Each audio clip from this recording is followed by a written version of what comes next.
If you suffer with a downswing that's too shallow as you approach the ball, you'll know the consequences that come with that in terms of ball striking and ball control. And yet this topic gets very little coverage in comparison to its sister, which is the steep downswing. Everybody's too steep, they're trying to shallow. But what happens if you're already too shallow? How can you get your swing back on plane to deliver the club in a more efficient, powerful and consistent fashion? Well, today I'm going to talk about exactly how you can do that by training your wrists using HackMotion to get the club back in the slot and deliver that club perfectly every time. Stick around, you'll enjoy this video if you struggle being too shallow in your delivery. Golfers who are too shallow with their club delivery coming into the ball will typically suffer from very inconsistent contact and be very prone to hitting the ground before the ball. That's because the shallower the angle of approach here, the more the club path shifts to the right for a right-handed golfer. And what that does to the low point is move it further back on the ground. So the more I swing to the right, the further back on the ground I would hit. And so if you suffer from being too shallow, you likely struggle making good contact when the ball is on the ground. Ironically, you may also be benefiting slightly from a shallow approach when it comes to hitting the ball from a tee. So you may very well be quite a strong driver of the golf ball, and you would typically be much happier hitting the ball from a tee, be that with a fairway wood or an iron on a par 3, or even if the ball's sitting up slightly on the fluffy grass, as opposed to sitting down in a tight lie. If that sounds like you, then you could very well be struggling by having this club coming into the ball too shallow. And that often stems from poor wrist conditions that are excessively flexed with the lead wrist.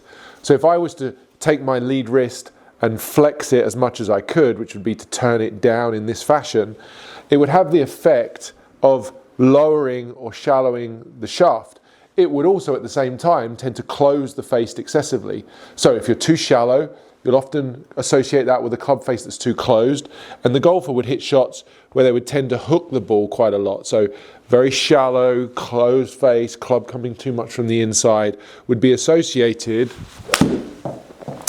something like that would be associated with wrist angles that are too flexed. There's that large hook to the left, and if you take a look at the HackMotion on that first shot, I had the wrist too flexed at the top of the swing. That will encourage the club face to be more closed, as I've already mentioned, and then the more closed the club face gets, the more likely you are to need to swing to the right to try to mitigate that. You know, the club face and the associated club path live very much hand in hand, they're together. So once again, if I'm too flexed with the lead wrist at the top, I'm likely going to deliver this club in a shallow fashion, swinging more to the right, making me prone to pushing and hooking, something like this. If you really struggle with this, you'll find that your balls curve a lot to the left, just like that one did as well on that second demonstration. That one, I really flexed the wrist a lot more. You'll see that on the HackMotion data. You'll see that there's an excessively flexed wrist at the top. It does say that I was in range at impact, but I'd done so much damage there in terms of the club face being closed that it was very, very hard to get it back to a place where it was functional. And that will be common for those of you too shallow. So if we've got a club face that's too closed and a wrist that's too flexed, which is leading to this shaft getting too far behind me and too shallow into the ball, then we can say the same is true for the opposite. When we talk about a club that is too steep, where the shaft is too vertical, would be associated with a wrist condition, a lead wrist condition, that's too extended. So now the wrist, rather than being flexed and flat in this condition, it's the opposite. Twist the wrist into this extended condition. That would steepen the shaft and open the club face. In fact, if I hit one like that, you'll see how, first of all, the numbers on HackMotion would start to change. You're going to see more extension in that swing. You're also going to notice that the ball, rather than curving excessively to the left, now curves excessively to the right. So it's the opposite problem. And what we're really trying to do here is find that Goldilocks space of just right in the middle. So coming back to the topic of this video, if you're watching this, if you're too shallow in your delivery, the chances are you're going to need to take out some of that flexion and reduce it back to a more neutral condition. And that for you may very well feel like you need to have a little bit more of a cupping or an extension in this lead wrist. Going to the top of the swing here, you can look at the live avatar of the wrist, taking this from 10, 11 degrees of extension. If I flex this wrist too much, you'll see how that moved to 34 degrees of flex, and look how shallow that shaft is. Conversely, if I take that wrist and now I extend it to 20 degrees, you'll see how that starts to come down straighter. 20 degrees in this example would be pretty close to where I'd want to feel that wrist. And of course, like anything in golf, you can overdo or underdo anything.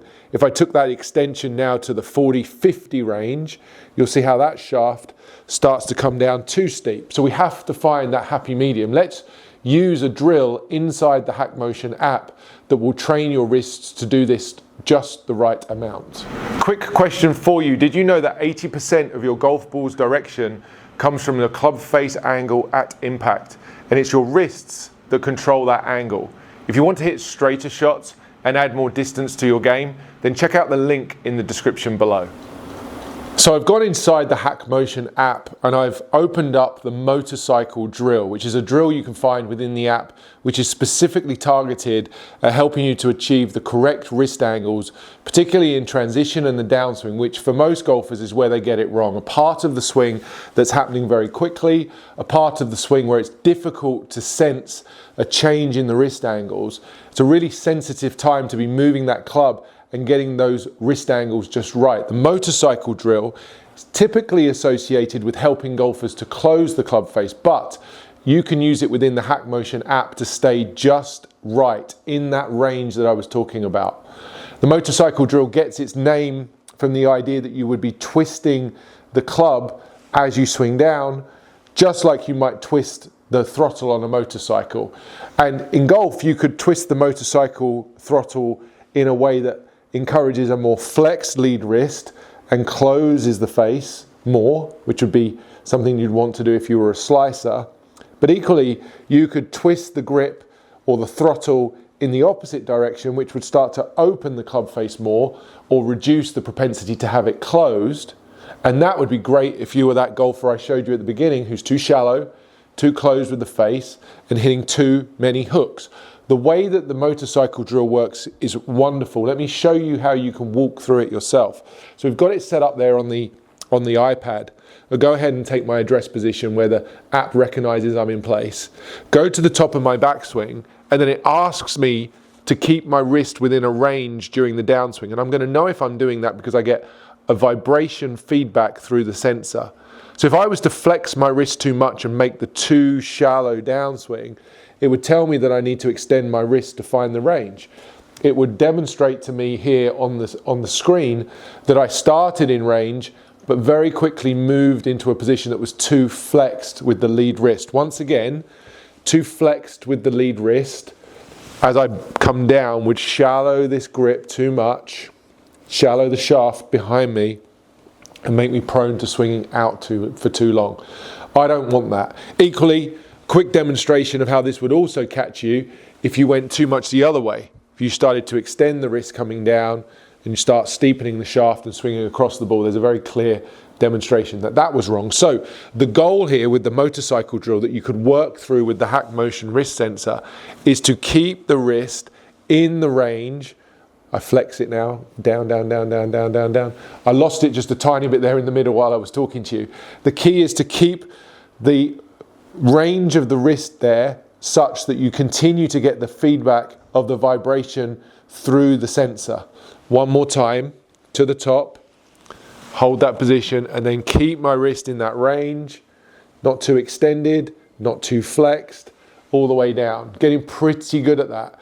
For those of you who struggle with being too shallow, you'll often never get told that you're supposed to extend the lead wrist. In fact, extending the lead wrist in some quarters of golf instruction would be considered absolutely against all the rules, but some players need more extension than others, depending on how you grip the club and depending on your tendencies through the swing to twist this grip.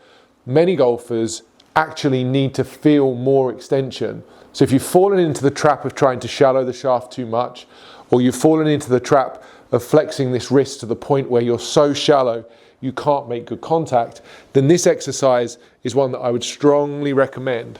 Coming down, trying to control those wrist angles. You'll see on the app there that I managed to hit those numbers pretty closely. So that was really good that I got a sense of that. Now that's a drill. Remember, this is a feeling that you're going to work through with the app.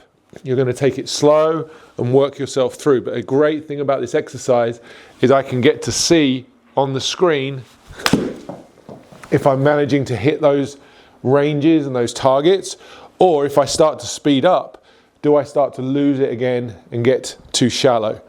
If you manage to improve the plane and the approach of your club here into the ball, I would strongly expect you to see much better quality of contact. Hitting down more, having the divot after the ball, which is something you'll struggle to do if your approach to the ball is too shallow. So one more time, take this to the top, try to hold those wrist angles coming down, and see if you can get the feedback on the app there of hitting the points. That's a nice straight one there to finish with. Ultimately, getting this right requires some training. It requires an understanding of what creates too shallow of a downswing in the first place, and then the feelings and the drills that you can do to offset that. The HackMotion wrist sensor really is the only training aid out there that helps you to really see this in real time, train the wrists in real time, and see immediate feedback. If you enjoyed the video today, I'd encourage you to take a look at some other wrist training videos which I've made specifically using the HackMotion wrist sensor. You can click on the link in the description here and it will take you to further training videos.